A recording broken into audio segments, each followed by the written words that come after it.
शिव का क्रोध। महर्षि भृगु ब्रह्मा जी के मानस पुत्र थे। उनकी पत्नी का नाम ख्याति था, जो दक्ष की पुत्री थी।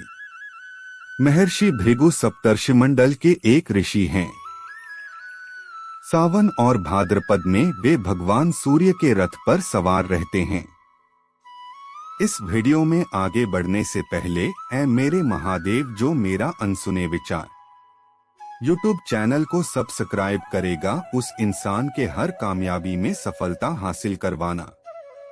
एक बार की बात है, सरस्वती नदी के तट पर ऋषिमुनि एकत्रित होकर इस विषय पर चर्चा कर रहे थे कि ब्रह्मा जी, शिव जी और श्री विष्णु में सबसे बड़े और श्रेष्ठ कौन है। इसका कोई निष्कर्ष न निकलता देख उन्होंने त्रिदेवों की परीक्षा लेने का निश्चय किया और ब्रह्मा जी के मानस पुत्र महर्षि भृगु को इस कार्य के लिए नियुक्त किया। महर्षि भृगु सर्वप्रथम ब्रह्मा जी के पास गए।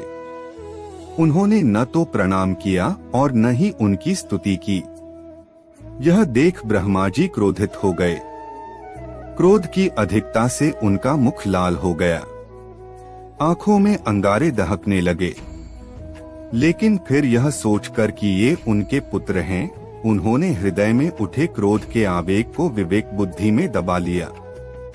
वहां से महर्षि भृगु कैलाश गए।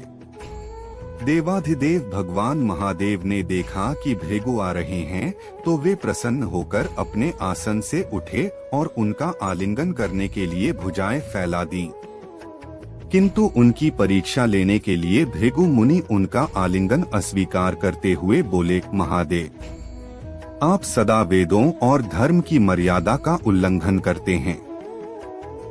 दुष्टों और पापियों को आप जो वरदान देते हैं, उनसे सृष्टि पर भयंकर संकट आ जाता है।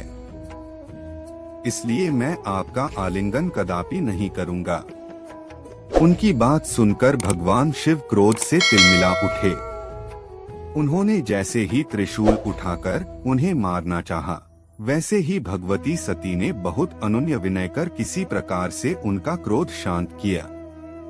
इसके बाद भृगु मुनि वैकुंठ लोक गए। उस समय भगवान श्री विष्णु देवी लक्ष्मी की गोद में सिर रखकर लेटे थे। भृगु ने जाते ही उनके वक्ष पर एक तेज लात मारी।